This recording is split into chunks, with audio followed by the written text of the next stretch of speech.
Good afternoon, everyone, and welcome to the Blackstone River Valley National Historical Park's Winter Lecture Series, Revolution in the Air. My name is Devin Kurtz, and I am with the Blackstone River Valley National Heritage Corridor. For over 35 years, the corridor has acted as the guide, as the champion, and as the storyteller of the Blackstone River Valley, and telling the story of the birth of the American Industrial Revolution. It is our great pleasure to partnership with the Blackstone River Valley National Historic Park and this winter lecture series. At this time, I just want to let you all know that we are recording this. So if you're uncomfortable with being recorded, make sure that you turn off your camera. But without any further ado, I'd like to turn this over to Ranger Allison and Ranger Mark and their wonderful first presentation for Revolution in the Air, Strike, 1913, Hopedale. Awesome. Well, thank you so much, Devin. And I really want to take this opportunity to thank the Blackstone River Valley National Heritage Corridor. It's through our partnership with them that we are able to offer you this program here on Zoom today. So a great example of the importance of partnership and what can happen here in the Blackstone Valley when we're working together. As Devin already alluded to, we have a great series this year. We're really excited. I know Allison and I are super excited for today. We've been gearing up for this over the past few weeks, but we have a series of 6 lectures this year. Every other Saturday for the next few weeks at 2 p.m. So we hope that you and all your friends will continue to join us over the next few weeks. Just a reminder, as Devin indicated, if you don't want to be filmed, turn off your cameras, and we would ask that you just stay muted throughout the duration of the presentation. The great option that we have of the chat, if you want to type any questions or comments into the chat, that's the perfect place to put them. Allison and my presentation today is going to be more of a dialogue. So we hope that as we are going back and forth here, we can incorporate your questions into the presentation as we go along. But we will also be mindful of the time, and we have set a hard and fast endpoint where we'll turn it over to question and answers and then provide our final statements.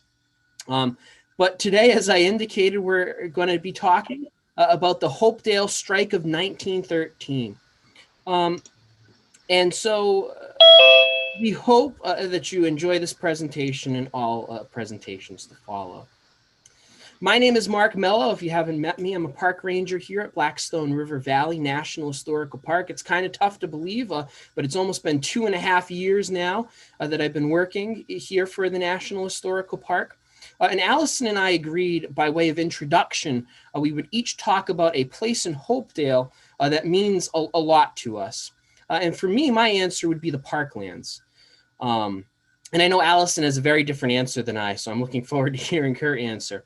But the parklands to me is a wonderful location in Hopedale, kind of a place of natural beauty and wonder where you can kind of get away from the world, out into the natural world and experience that. So Allison, if you'd like to introduce yourself. Hi, everyone. I'm so happy to be here today with my colleagues to talk a bit about a place that I think is very special, which is Hopedale, Massachusetts. As Mark mentioned, we decided to introduce ourselves by way of talking a bit about a place that is meaningful to us. I am actually a park ranger at Lowell National Historical Park in Lowell, Massachusetts, and I am on a detail, which is a temporary assignment in the Blackstone River Valley, which is also where I started my career with Bonnie and Devin and Mark a few years ago.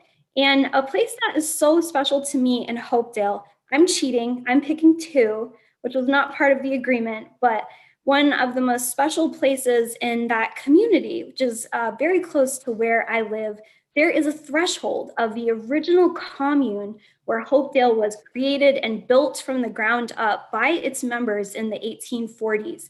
And that threshold has had many muddy boots and feet walk over it over the years. And 2 of those were Frederick Douglass's. So it's a very nationally significant slab in a park in Hopedale. Another place that I think is incredibly important is the cemetery. And we're going to be talking a bit about people who called Hopedale home in 1913 today. And the cemetery is one of those places where we can walk around and get familiar with some of those people and their families. So to get us going, I'm going to give us a very brief overview of what we mean when we talk about this strike from 1913. And then Mark and I will get into some questions that we're going to ask of each other. And we really would love to hear from you all throughout. Between April 1 and July 5th, 1913, it is very understandable to say that both the town of Milford and the Hopedale community were really in crisis. Starting on April 1, hundreds of employees of the Draper Corporation, which made looms, and we'll talk a bit more about that, went on strike. And as a consequence of this strike, there were small inconveniences like interruptions to people's trolley service, and unfortunately, deaths and violence. So it's an event that only lasted a few months, but looms really large in how we should think about Hopedale and the Draper Corporation. Among the people who decided to go on strike were many immigrants who'd actually been recruited or brought to the United States to work for Draper. They were looking for things that many people are looking for in strikes, such as better working hours and better pay. The strike would bring to the surface a lot of tensions that had been there for a long time, and also would change a lot of people's lives forever with those acts of violence and the changes that this brought about in the community. Not a spoiler, but just so you're not building it up, the strike was ultimately unsuccessful in terms of what the workers were asking for. Draper decided to truly never negotiate with the workers in a meaningful way, and that too would have consequences later on. Mark is going to get us going today with telling us a little bit more about the moment in which this happened. We're going to be going through different time periods today to talk about what Hopedale was before the strike and how it was changed in the aftermath of these 4 months of tension and conflict.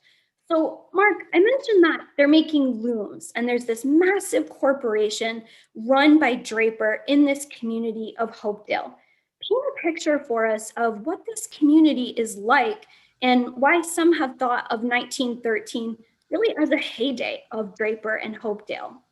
Yeah, that's a great question, Allison. And as you already alluded to just there, it is the heyday of the Draper Corporation. When we kind of think of the golden age, when we hear Draper, usually immediately most people's minds go to the Northrop loom. And this is the time period in which the company is really starting to grow. A lot of that big mill structure that we think of today in Draper is starting to go up and expand. And it really is the heyday of the company. And right in the midst of this time frame where the Draper Corporation is pumping out something like 1,500 of those iconic green Northrop looms a day, it is the moment in time in which this strike breaks out, right? And I think a lot of people, not just in Hopedale, but in the greater New England, and even to a certain extent on a national level, people have to reconcile what's happening in this community. Because it's very different than the picture which has been painted for decades of what Hopedale is. And I think for us to truly understand that, we have to hit the rewind button and go back and give ourselves some context, right? Where did this all come from? What is the community of Hopedale? How does it get started? And so it begins as this practical Christian commune in the 1840s, born out of that time period of transcendentalism, the Second Great Awakening, and it's one of quite a few communes and utopian societies which come out of that 1840s, 1850s time period. But the remarkable thing about Hopedale, unlike other prominent, probably arguably more famous instances like Brook Farm, for example, or something like that, what we see in Hopedale is actually relatively successful. It lasts for 15 years. And by way of utopian communities, we might be like, well, 15 years, that's not a long time. But by way of utopian communities, 15 years is actually a pretty long time for a lot of those similar experiences, experiments out of that time. And so, but it is this commune, this communal village that is shaped out of the ideas of practical Christianity, and particularly one man, Aidan Ballou, and about 40 of his followers who found this original settlement in what eventually becomes known as Hopedale. And this practical Christianity is just what it sounds like, right? A practical application of the ideals of Christianity that come out of the New Testament, that Jesus talks about: love of thy neighbor, caring for those around you, living this communal sense of life. But unlike other utopian communities at the time, which are overtly more communistic than what we see in Hopedale, we think maybe of the Shakers or Brook Farm. It's much more of a communistic and more of a modern sense, the way that we would think of it. There's a right to own private property in Hopedale. It's a joint stock community, so people are buying into this joint stock and actually sharing ownership, and can reap dividends from that community upwards of 4%, depending on how much they owe and how successful their products are. So they set up and they establish this fraternal community, number one. And that should be an indicator for us of what kind of community this is, right? Number one, that means that there's more to follow. And it's really their attempt to reshape the world. But into this picture from the very beginning is one man in particular, Ebenezer Draper. And Ebenezer Draper is an adherent to Ballew's teachings, a very close follower, eventually becomes the president of the commune, the leader of the commune. And he, unlike other inhabitants of the community, has a very important piece of technology that he's producing as part of this community. And that is based upon the patent that his father, Ira Draper, starts of a temple. And so they're producing in a mechanical shop in Hopedale these temples. And it's a fairly successful enterprise, one of the most successful enterprises in the community at the time. And into this picture comes Ebenezer's brother, George. And what these two brothers have done over the latter years of this commune experiment into the 1850s, once George comes in, is they're amassing more and more of this joint stock. And by 1856, the two brothers have upwards of 80% of the joint stock in the community, which, translation for those of you who might not understand that, they own the community, right? This was a non-resistor community, a community that was largely averse to big government and the ideas of government intruding there, so they never incorporated. And so what that means is that with the joint stock nature, the two brothers had a lot of power. And George basically plans a coup. They're going to take over this community and the commune, and that's exactly what they do. They threaten George, and Ebenezer kind of follows along with his brother. They threaten to remove their joint stock from the community. That basically means that the community would go bankrupt, and so there would be no hope to continue on. And so those members of the community sit down and they vote, a lot of abstaining from the vote, but the majority by far voting to end this commune experiment. And I think that kind of quite nicely leads us up to, for our story at least, right? A lot happens between the ending of the commune in 1856 and the incorporation of the town of Hopedale in the 1880s. But really one of the most pivotal moves that George Draper takes, and one of the last moves he takes before he dies, is to have this village of Hopedale incorporated as a separate town from Milford, Massachusetts. And in effect, what that does is it gives all the municipal powers, in a way, to the people who run and control the mill. And so that would be the Drapers. So who's calling the shots now in this small town? The Drapers. And of course, with that comes a lot of beautiful and nice things like public buildings, the community house, schools, town hall, the gymnasium eventually, although a lot of that would come later after George's death. We can still see a lot of the evidence of this altruism, so to speak, this benevolent paternalism of the company, providing for their workers and providing for their small town and their small community. They build these large award-winning worker houses, right? And I think one of the greatest examples are the ones that we see along Lake Street, right along the mill pond there, right? Building the house in a way so that way the front of it faces the mill pond. In effect, giving these workers waterfront property. What a great deal, right? They're lovely houses, they're big houses. This is great, right? And these houses, to the Drapers' credit, are award-winning worker houses. They win international awards. And so that is not to be overlooked. And in many ways, a lot of the sense that's coming out of this time period in the 1880s, 1890s, is that these ideals of that commune, where it started, right? This idealism still survives in the Draper Company. And one of my favorite articles is one that appears in the Boston Herald in October of 1887, and it refers to Hopedale as Happy Hopedale. And it says this, quote, "The Drapers leave no stone unturned in their endeavors to make the lives of their employees a happy lot. No strikes have occurred here, nor are they likely to occur here," end quote. This is beautiful, right? This is great. It seems like this is the perfect community to live in, right? I'm sold. I want to work for the Drapers. But let's start to peel back a little bit of this veneer, this gilding that's built up here. There is growing discontent in this community. Even in the midst of all this, in the decades leading up to this strike, it does not come out of anywhere. There are newcomers to this community, immigrants, who are increasingly becoming workers in the Draper mill. And another important thing to consider is once you set up a town like Hopedale that is run pretty much in essence by the owners of a company, the major source of income in that town, who holds the power? Who controls the police force in this place? Who controls public demonstrations and who can go out and parade or sing in public? Who controls the boards and the committees in this town? Who is creating the bylaws for this community? And the answer in the end goes back to the Drapers. And so there is this control over this community. And that is an important thing to keep in mind. That in the midst of all this, right, there is the good and the bad that comes with this. And there is this growing discontent in the community.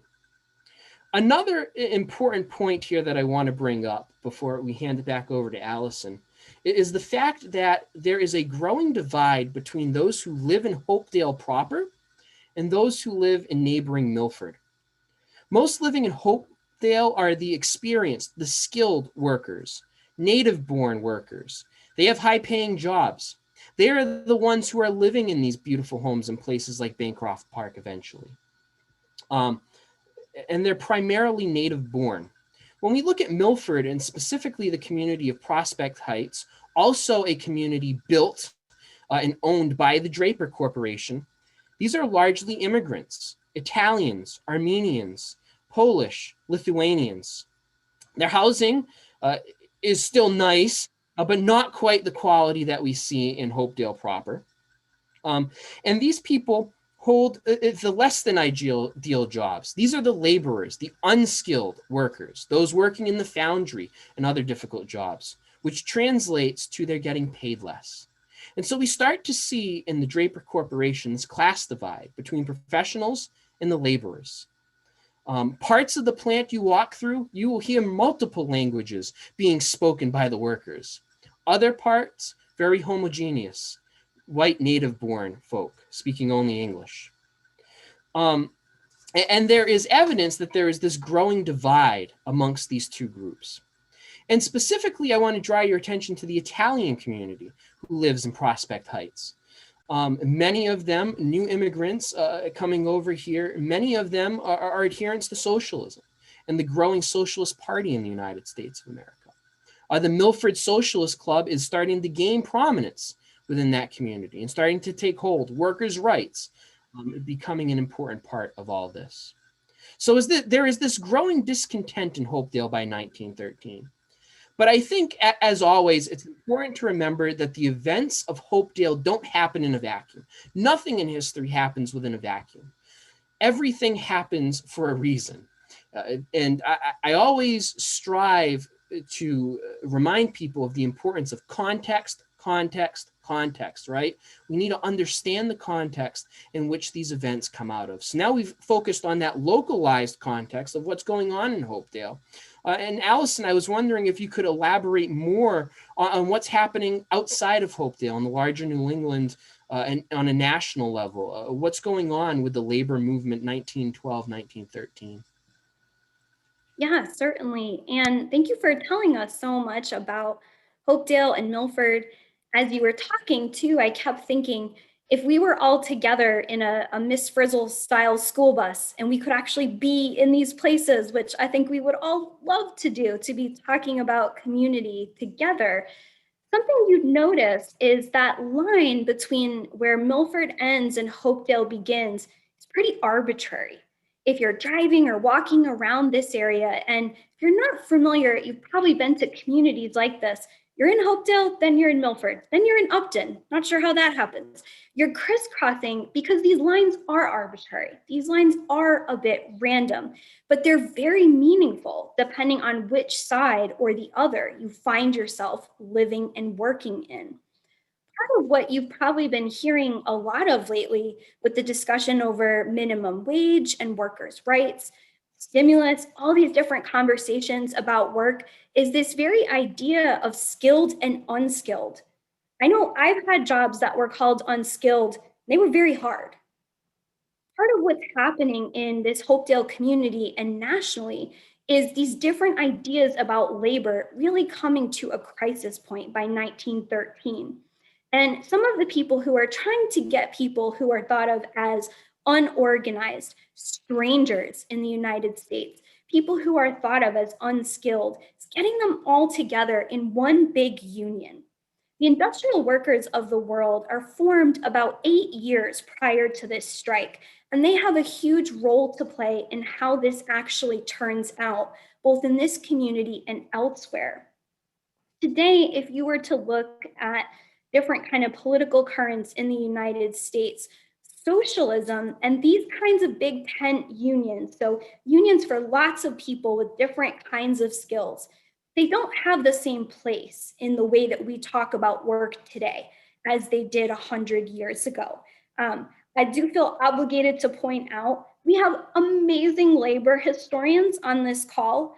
Anita Danker, who has done a ton of research on this, Jane Lancaster, who's a specialist in women and gender labor studies, Sue Charmickley, who organized oral histories. They're all informing how we think about this. But outside of Milford, there's these huge events that play into what goes on here. People who are part of the IWW and other big tent labor unions, they're interested in getting everyone to see themselves as workers of the world. And they're trying to break down some of the different barriers that keep people from getting engaged or getting involved in unionism. When you talk about a worker in the foundry at Draper in the 19 teens, that's a lot of skill, but they're not treated that way, which is why they're protesting and joining unions. The year 1912 is absolutely important to our understanding of the spring and summer of 1913. Starting in a very, very bitterly cold winter, workers go on strike en masse in Lawrence, Massachusetts. That's about an hour from where Milford is located. These workers are fighting for very similar things to what we're going to see in Milford and Hopedale, and this sets off a chain of massive strikes in Lawrence, Massachusetts, Lowell, Massachusetts, and most notably Paterson, New Jersey, particularly among workers in silk. So a lot of people in textile or textile adjacent industries.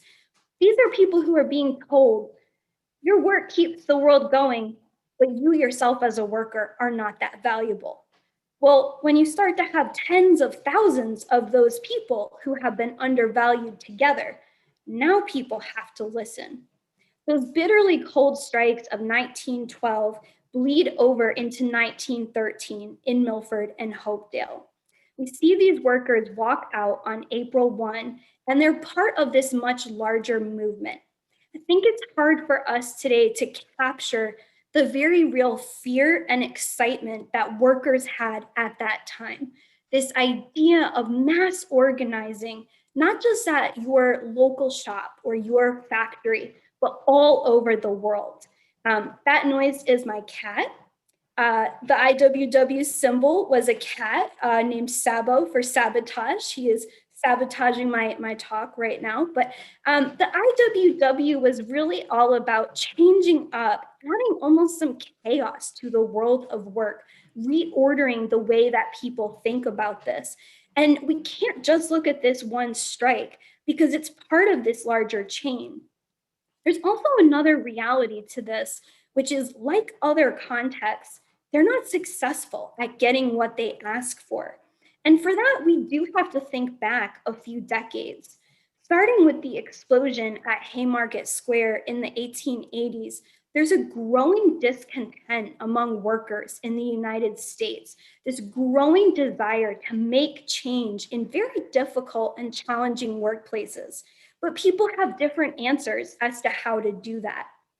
Hopedale was seen as a very unlikely candidate for mass unionization.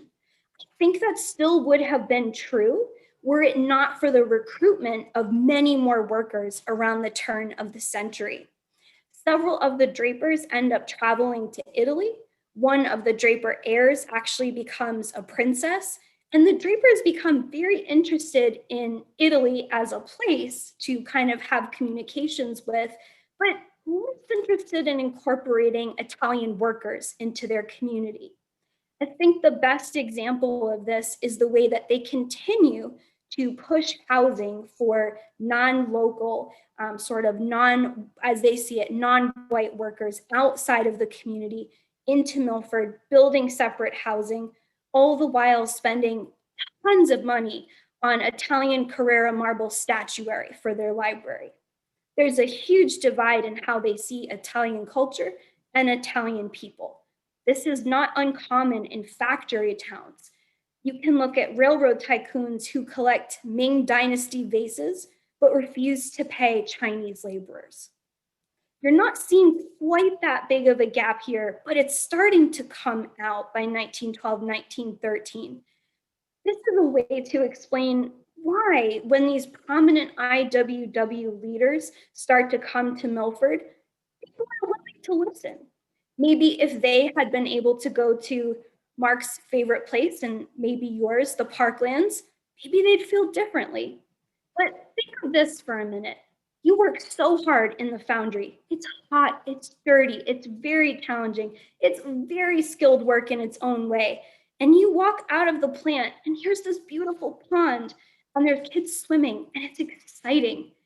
And then you see a bill or you see some kind of notice about a family day for everyone who lives in Hopedale. Well, maybe English isn't your first or your second language. Maybe you don't speak English at all. You work really hard for the Draper Corporation, and here's the Draper Family Day. Sweat is dripping off of you from the foundry. There's so many signals that this community is not for you. And that's where people start to align with global unionized communities like the IWW.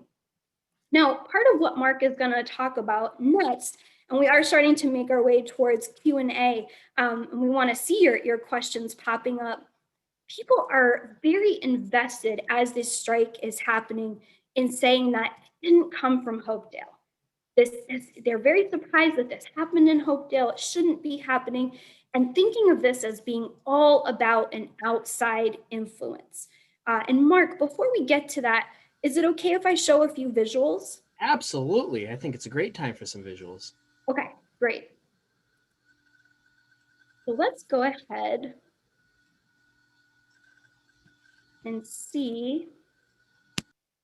So I know not everyone is from this area, which is wonderful because it means people are tuning in. This is kind of a visual of what I was just talking about. The rush of people who are going to be on the streets of the main area of Hopedale. Draper, if you've never been, takes up a massive amount of space in this community, is truly the anchor and the center of it, and a very, very large physical presence. We'll talk about that in a second. Oh, sorry.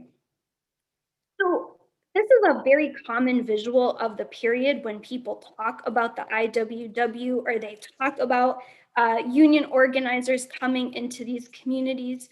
Joseph Edder and Big Bill or William Haywood were two of the people who came and actually spoke to workers. And these are very common visuals. Bill Haywood was a really big guy. And there's a lot of visuals of him kind of walking and making a big presence. And you had to be loud back then. You had to be very well spoken, easy to understand. And these folks had to know people or know themselves 5, 6, 7 different languages to talk to these groups of workers. So think about that playbill or that advertisement for a family fun day that maybe isn't in your language. And then someone comes and talks to you, and you know what they're saying, and they're saying something you've been wanting to hear. So, Mark, tell us more about that. Yeah, and so a lot of great stuff there. And I think one of the things I really loved that you were talking about, Allison, is when you said this is part of a larger chain of events, right? And I think that the Drapers very much view this as a larger chain of events thing, as do many of those workers. And you see images like that of Big Bill Haywood coming into town, right? And there's this perception that these are outsiders, right? These IWW unionizers, they're coming in here and they're the ones that are wreaking havoc. It's not the employees of the Draper Corporation, right? These are not the people that are striking. It's outsiders that are being brought in. And I really kind of want to start to peel that apart a little bit. And let's talk a little bit about who these people truly were and where they were coming from. And as I mentioned earlier, it's a very complex community that lives in Prospect Heights in Milford. This is not a homogeneous community by any sense of the word. There's a lot of people of different backgrounds and ethnicities, and they don't always agree with each other. And I think that's an important thing to remember. This is not a united front that's coming out of areas like Prospect Heights. There is a division in the community. But largely, these folks are able to get together and to start to advocate for themselves, right? And on April 1st, of course, the strike breaks out. And right from the very beginning, the Drapers are trying to put a certain face on this strike. And we can see that again and again and again in the newspaper headlines and the newspaper articles that come out of this time period, that the Drapers are really trying to get out ahead of this. That this mythos, this image of Hopedale in people's minds of this place where a strike can never happen, this is outside agitators, right? These are not our people. And I want to pose to you the question of, is an immigrant an outsider? Are these immigrants who work for the company, are they really outsiders? But right from the very beginning in the Boston Post, great quote here, April 2nd, 1913, quote, "A number of men, largely not employees of the Draper Company, marched into Hopedale about 6 o'clock this morning and made a noisy demonstration in the streets in the vicinity of the works. There are about 500 in the crowd, principally Italians and Armenians," end quote. Largely not employees of the Draper Company. That is what these articles are proclaiming. That is what people are reading. That's the perception. What's the reality? Are these folks being framed as outsiders? Are these foreigners truly outsiders? Or is there something else at play? What is the reality? A majority of those who participated in the strike were employees of Draper. And it's not to say exclusively that they all were. Certainly we see many examples of speakers coming in from Boston, from Lawrence, from other areas to talk to the crowds, to get them going. And there are some examples of people being carted in to help and support these people. But primarily, most of those are coming from local areas. And most of these people are Draper workers living in Draper housing. They are very much of the company. Different backgrounds, different ethnicities, immigrants, many of them. But they are employees of the company. And they are many of them living in Draper-owned housing in Milford. And it's clear, to me at least, that when you look at some of the major leaders of the strike, specifically one, Joseph Coldwell, a well-known socialist in the area, but he's a photographer. He owns a photography studio in the area. This man, although he's a socialist, is a native-born man, and he's a local.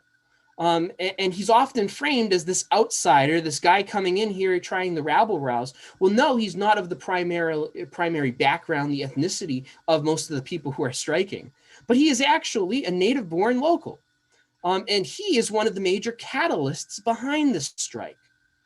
And so that's an important thing to keep in mind, that these are not outsiders. The nucleus of this strike are people who lived in Draper housing and who worked in the Draper mill. They are of the quote unquote unskilled labor that Allison talked about. They are kind of the lesser end of the spectrum for the Drapers, but they are their employees. And one thing becomes clear, whether immigrants or outsiders or not, tensions really have come to a boiling point in Hopedale. And this is not a nice and clean strike in the sense of, you think of maybe today our images go to people standing in front of Stop and Shop with picket signs, just saying, demanding that they earn better wages or whatever have you. This is violent. This is turbulent. And this really starts to tear apart that mythos that's built up around Hopedale. It's being torn down, right? There are people being shot. One of the managers in the mill gets shot in the fleshy part of his hip on his way home from work on the trolley. And ultimately, this all culminates on April 24th with the death of one of the strikers. And so, Allison, can you just tell us a little bit more about this gentleman, Bacciochi, his death, and whether he becomes a martyr of this strike and can provide any meaningful headway for the strikers? Yeah, and thank you for giving us more insight into who these people are who are on strike or who are trying to be part of this larger movement. So I mentioned that I'm very interested in the cemetery in Hopedale, but one of the people who's thought of as a kind of martyr out of this particular conflict, he's buried somewhere else. That striker that Mark mentioned is buried in a church cemetery in Milford, Massachusetts, and it's a decent distance from where Draper is located in Hopedale. As he mentioned, he is shot as part of an ongoing conflict between the strikers, Draper, and the police. Something that is a bit complicated about this particular struggle is the police are not necessarily municipal or state employees or even federal employees in the way that you might think of. People are brought on as part of this from other communities, so they're not necessarily local police. And the Drapers are actually paying a pretty large contingent of people to do policing. Now, on top of that, there are citizens of Hopedale who are being emboldened to also take action into their own hands. So you have people making homemade bats and weapons and taking to the streets. You do also have strikers throwing objects, creating kind of chaos around the trolleys to disrupt workers coming in. Emilio is actually leaving the area of Hopedale and going back towards Milford when he is shot in the neck. And officially, his death certificate, which was done by the town or the city of Milford, lists this as a homicide. Part of why this event is so important is because he's kind of the martyr that never was. There are deaths in communities such as Lawrence, Massachusetts, that get elevated to a much higher level. But it seems like this crisis stays very local and very intimate. People of Milford and some prominent strike leaders from elsewhere gather together and they make a beautiful stone for Mr. Bacciochi. They also make sure that his picture is there and they sell a postcard of his children and they talk about them as the orphans of the martyr. And there's a lot of discussion within the Catholic community in Milford. There's discussion among leaders of how his name will really live on and be part of the legacy of the tragedy of this strike. But unless you look very hard for where he's buried at St. Mary's in Milford, you can miss him. There is not the massive monument that you might have thought of with other people whose lives have been lost.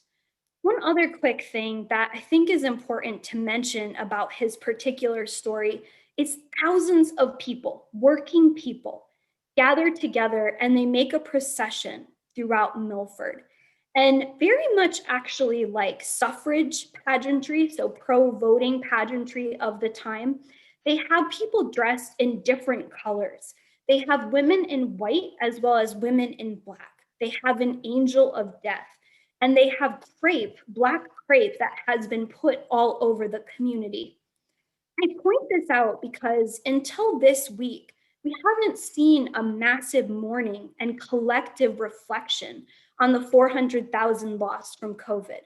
This week was really the first time that on a national level we had that. Think of the pain that brought people to that place, to get thousands of people in Milford to walk through the streets to remember this man. And then think of the distance between that and seemingly very little else coming out of his story. It changes nothing about the strike. His death is not really remembered on a very large scale. I think most of the people who have done Hopedale history are literally on this chat right now, who have done a lot of thinking about him. To quickly summarize, though, some of his children just died within the past 20, 25 years. He has relatives who were still part of these communities for a long time. Now, we want to make sure that we're able to respond to what you're curious about. We do also want to make sure that you're free to do other things right at 3 o'clock. So I don't know if we've had questions coming into Bonnie. I know that I've had a question come in, but if we want to pivot towards that. And feel free to ask us in the chat or to direct it right to Bonnie.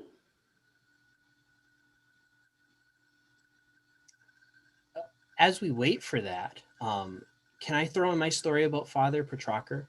Yes, absolutely. So I am very interested in the gentleman who was the local priest at the time, Father Rocco Petrarca. And he has kind of a checkered past, an interesting story behind him that we won't go into right now, but he's really brought in, and in a few weeks, we're actually going to talk a lot about this with Professor Evelyn Stern from URI about ethnic politics and ethnic religion, specifically in Providence and the Catholic Church and its involvements.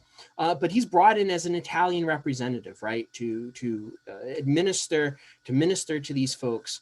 And in many ways, something that we don't always see in situations like this priest speaking out in favor of these strikers. And he calls it, I love this quote and I want to share it with you because I think it kind of speaks to how a lot of these folks felt about this strike and the importance of it and what it meant to them. Quote, "These are my people. They have told me that they cannot live unless they receive more money. They are not bad men. The present question is not one of religion, of patriotism or nationality, or less than all of an organization. It is whether these men can receive for their labor what they must have to provide for themselves and those dependent upon them," end quote. And it's Father Petrarca that is the celebrant at the funeral mass of Bacciochi.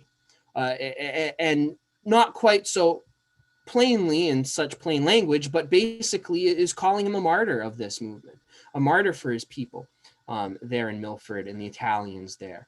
And eventually he gets moved.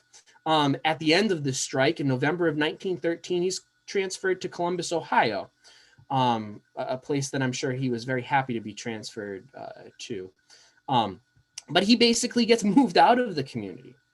And I think that in many ways can speak to the power of the Drapers and other major influencers at that time, moving him out of that community, because now he's almost perceived as this antagonist in all this as well.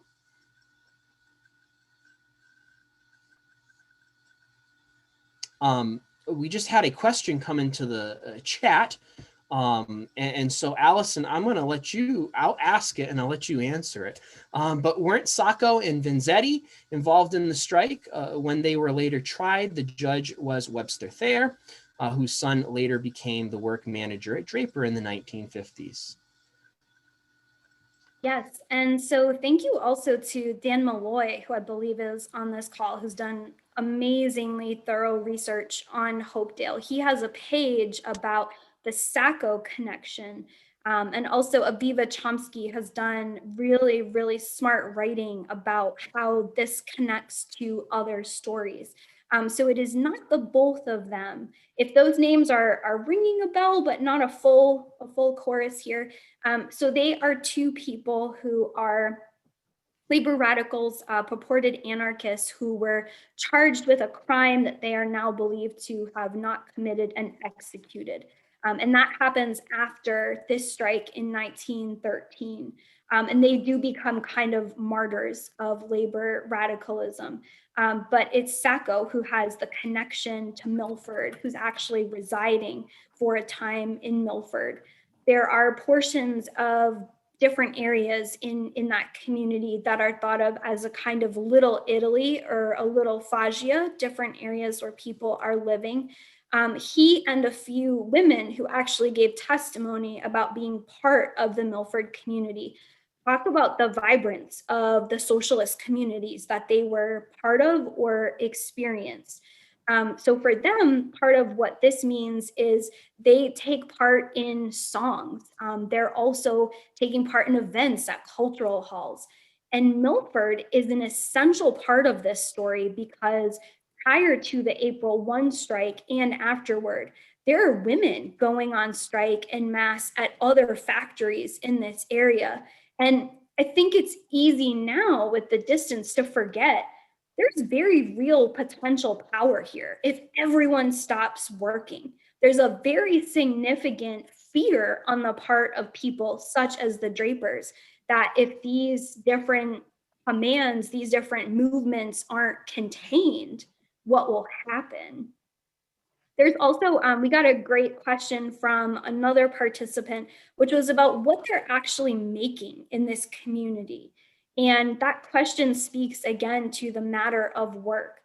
The Draper Corporation as a whole, their primary thing that you probably know them for is a power loom. What does that mean? So by this period and the years after, it's a loom that increasingly needs very little human interaction. Not that it runs on its own, but less and less and less. So if you want to actually see these in operation, there is a whole factory floor of them in Lowell, Massachusetts, and the Little Red Shop has one of these looms also in Hopedale. They are incredibly loud, they are powerful, they are still used in parts of the world. And I'll drop a link in the chat for everyone so you can see some images of what this looks like. Great. And we do have one at Slater Mill too. There was another question that came in from Matt. Was there a formal list of demands from the strikers? And if so, what were they? There were formal demands from the strikers, and actually committees of strikers at different times are sent into the mill to negotiate with the managers there. One of them, I believe, was just thrown into this very early on, not that amounted to much. But basically, their demands are usually along these lines: shop committee, so they want some form of representation for themselves in the committee. A 9-hour workday is a big part of their movement. Might not seem like a big deal to us, 9-hour workday. Most of us work 8 hours, but at that, when you're working upwards of 12 hours, an hour workday, and later on, even after this, the 8-hour workday becomes a big movement. Hours of rest, 8 hours of work, 8 hours for what we will.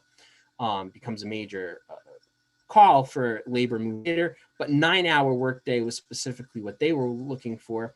An abolition of the piecework system.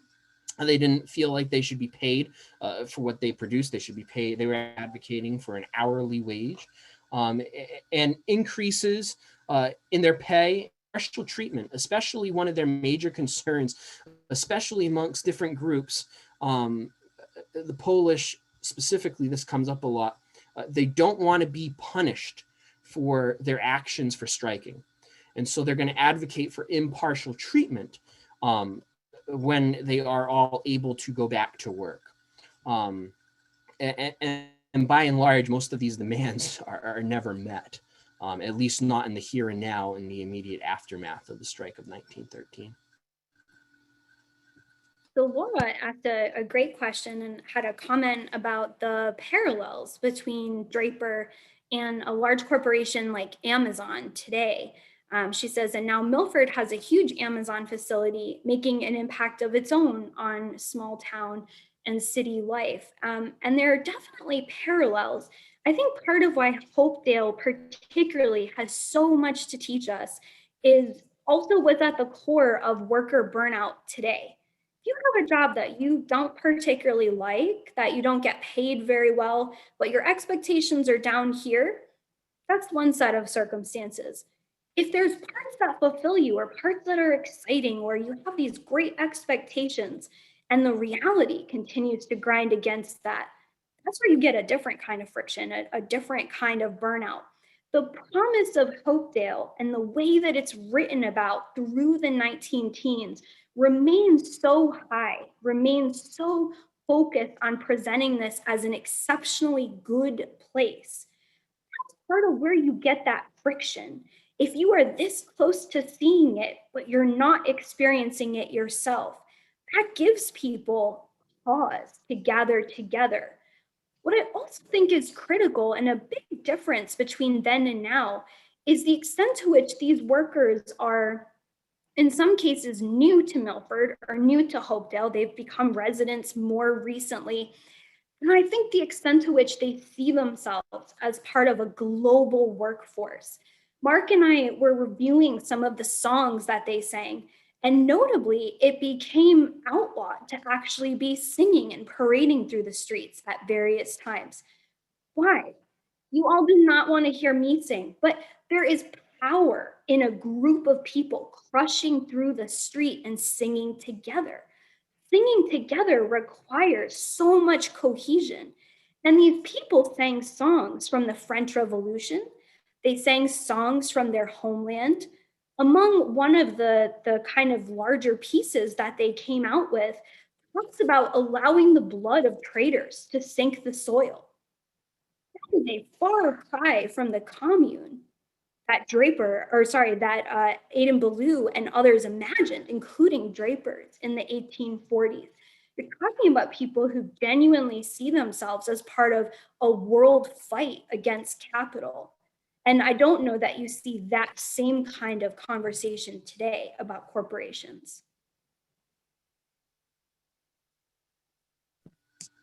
Thanks, Allison.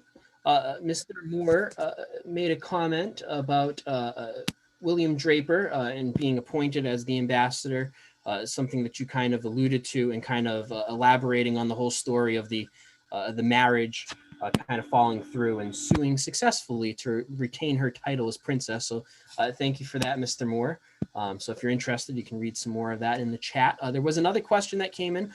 Mark, were some of the workers allowed back to work after the strike, or did they lose their jobs? Were they blacklisted from other manufacturing employment elsewhere in the area? I personally do not know if any of them were quote unquote blacklisted formally, but there is a certain amount of upheaval here. We see instances during the strike of people being removed from Draper housing, where literally these workers who are on strike, they need more room for workers to come in and people being kicked out onto the street. There is one instance where a group of Polish workers, I believe it is, tries to go back and tries to reacquire their jobs and then basically is turned away. And so, as in anything, were some workers taken back? Yes, but there were a lot who were not taken back. I don't know, maybe Allison, you can answer the blacklisting thing. I don't know of any specific instances where people were formally blacklisted, but I'll allow you to. So what's pretty shocking is the Drapers really united front on not acknowledging the legitimacy of the strike or not acknowledging the legitimacy of any of the organizing means that most of them do go back to work, which is kind of bizarre. But I think it's important to remember not everyone makes it. There are people who are physically injured very seriously. There's Mr. Bacciochi and his family who leave Milford ultimately. There are waves of workers who go back at various points, and a lot of them do actually go back in June, and then July 5th is marked as the end. I'm noticing that we're coming up on 3, and we're open to continue chatting informally. we did just want to make sure that we ended. And I think a lot of what we've talked about today is pretty bleak, if we're being honest. And we were talking about how do we give some hope, or how do we talk about this in a way that feels meaningful in what's a pretty difficult time. And I mentioned that that cemetery is one of my favorite places to really commune with these people, to try to make sense of their lives. And I sort of cheated. I left work yesterday on time to watch the sunset in Hopedale. And I wanted to see the oranges and the pinks, and I wanted to see day turn into night, just like these people did for months. They watched the day go down, not knowing what would happen again. And I think nothing we can say is as shrewd as what our poet laureate said on Wednesday. She says that even as we grieved, we grew. Even as we hurt, we hoped. Even as we tired, we tried. And she ended by saying, the new dawn blooms as we free it, for there is always light if we're only brave enough to see it, if we're only brave enough to be it. And I think if those words had been around in 1913, we can imagine these people singing that along with their French anthem and their other songs. So thank you so much. I know that we're open to continuing, but we do want to be respectful of your time.